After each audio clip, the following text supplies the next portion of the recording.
Welcome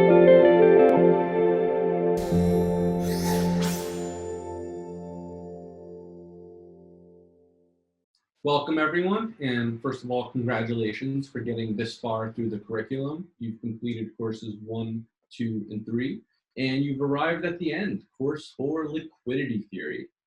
This is a course that Trip and I had a lot of fun making. It's probably been the most fundamental piece of trading to our careers, and we're really excited to present this to you.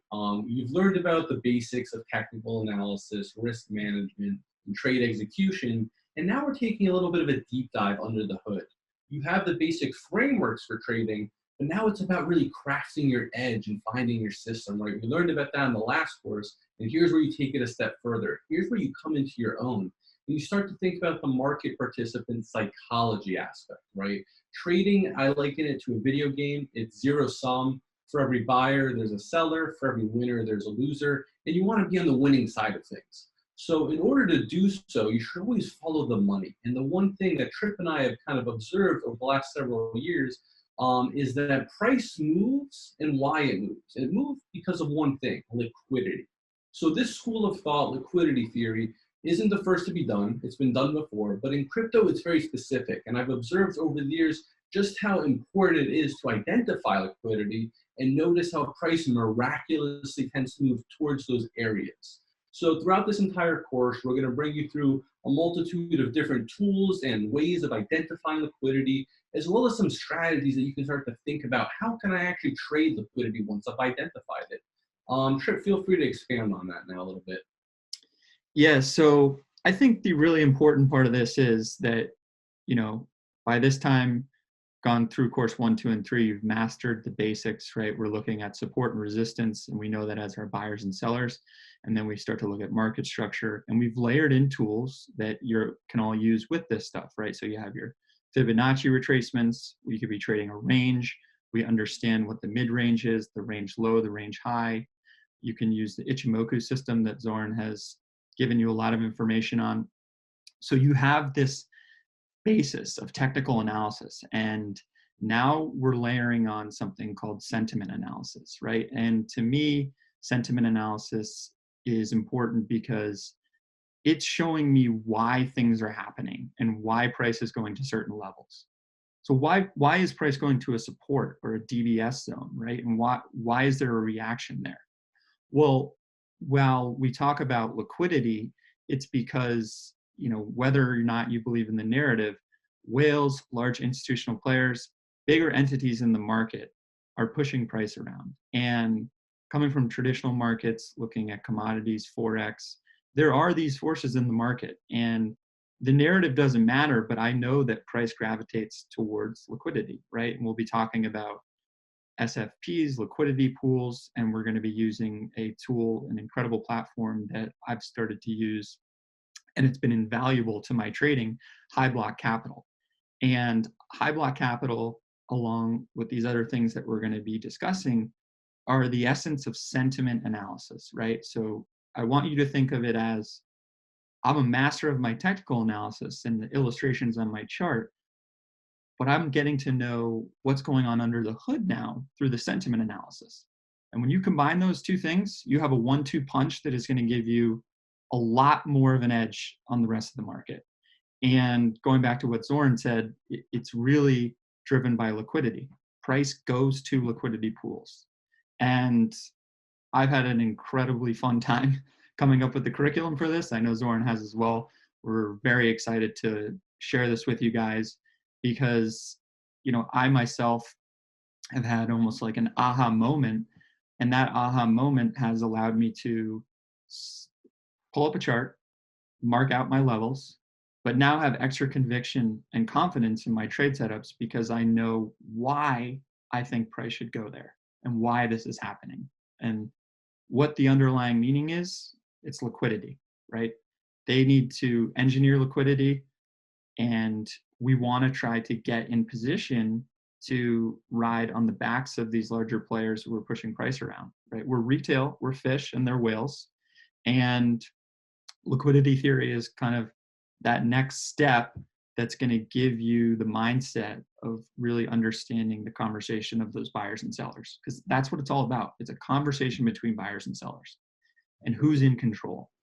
And I think Zorn can talk a lot about this control element, because the two of us call each other every day and we say, who's in control? Like, are the buyers and sellers, and where's the liquidity, right? And it's a very fun conversation, and it's even better when it works out. So Zorn, I'll turn it over to you on that. Yeah, so you talk about who's in control. That's the most fundamental aspect in trading. Like, price only moves because of pressure, whether it be buy pressure for demand, whether it's sell pressure for supply. It moves because of the pressures and forces between the two participants, like Tripp said, buyers and sellers. And you have to start to ask yourself, who's in control and who's losing control? Who's in a position that's getting squeezed? Who's feeling a little tight because their position's underwater? And where are they going to exit? And where's that going to lead to? Well, that's liquidity theory, right? So the driving of all price action relates to the positions being opened and closed. In order for a short to close its position, it needs to take a long, right? It needs to mark it out with a buy. And in order to do so, it usually takes price up with it. So now you have to ask yourself, are these shorts entering or exiting in profit? Or are they being squeezed in forced closing, right? Are they getting liquidated? Something we never want to see happen to ourselves, but honestly happens an abundant amount of times in cryptocurrency. And knowing where the liquidations may or may not be helps us get an inkling, well, if I can force all these short sellers out of their positions right to this resistance level, because it's market buying up, I want to be a seller at that level because I'm a larger entity. I can engineer a $50, $100, $150 million position to the downside. And this is what we're going to talk about, this engineering of liquidity. In order to go up, you need to go down first. In order to go down, you need to go up first. And it's kind of counterintuitive. But as you start to go through the modules, you'll realize it's that aha moment like Tripp talked about.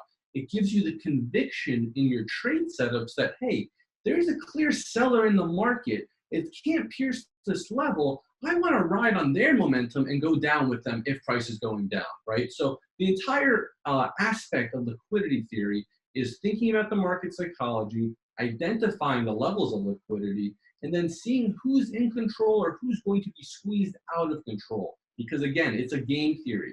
It's all about, for every winner, there's a loser. You want to be on the winning side. And the way to do that is not to fight the market. The market is pushed by bigger players other than ourselves. There's always a bigger whale who's going to eat the fish's lunch. And you have to keep that in mind. If you think you're arrogant enough to be, price is going this way because I say so, all it takes is one bigger whale than you to say, no, thank you, and push price down. So being privy and not arrogant, it allows you to kind of be fluid, right? So, and as traders, we always talk about switching bias, being invalidated and knowing, okay, well, why did price deviate from this range and then go back up? Someone might have engineered some long liquidity by running some long stops below, catching some breakout shorters, and then squeezing price up. So again, really just to pull it all together, Tripp, I'll turn it over to you for some closing comments, but really start to think under the hood, who's in control, why are they in control, and where's the more likely scenario for price to go due to liquidity? Yeah, I mean, I can't harp enough on who's in control, right? Because that is the ultimate game. And this is a game theory exercise. And we want to be riding on the backs of who is in control, right? And so I want you to think about liquidity theory as just the next step and the more pieces of the puzzle that you're trying to put together, right? Trading is this puzzle that we're trying to put together. We're not flawless and you're not going to be 100%. We know that. But we can take our best guess and, an educated view based on all of the tools that we have. And so we have our technical analysis, and now we're adding sentiment analysis. And if you recall back in financial instruments, we talked about the different types of options, futures, swaps, and then we talked about BitMEX and these derivatives. We're going to start looking at the underlying components of that, like funding rates, and how does that impact whether longs or shorts are offsides. And we're going to be looking at things called long-short delta, right? So you're getting a new round of information and the clues that we're going to use to figure out who's in control and who's offsides. And I don't want to get into any more of it than that because this course has an abundance of information and you guys are going to go through it, you're going to master it, and you're going to become amazing traders because you're going to have that confidence now that others don't. So again, we look forward to this, and we're really excited and happy to share it with you guys. Yeah, and the only last thing I want to point out there is, again, Tripp said this isn't 100%. Nothing is in life, especially in trading, but it's about crafting that system, finding your edge within the market that will give you the conviction to take this high probability trade, right? We learned about in the first course that as traders, we're statistical risk takers, right? Nothing's 100%. We can't be gamblers because we have a system. So as long as we have a system and we believe we found our edge, we're one step closer to taking trades that work out in our favor. And that's all this is, guys. Liquidity theory is a school of thought to help you ensure that the highest probability of trade is the one you're taking. You're not gambling. So with that said, guys, we look forward to seeing you in there, and have fun. Take care, guys.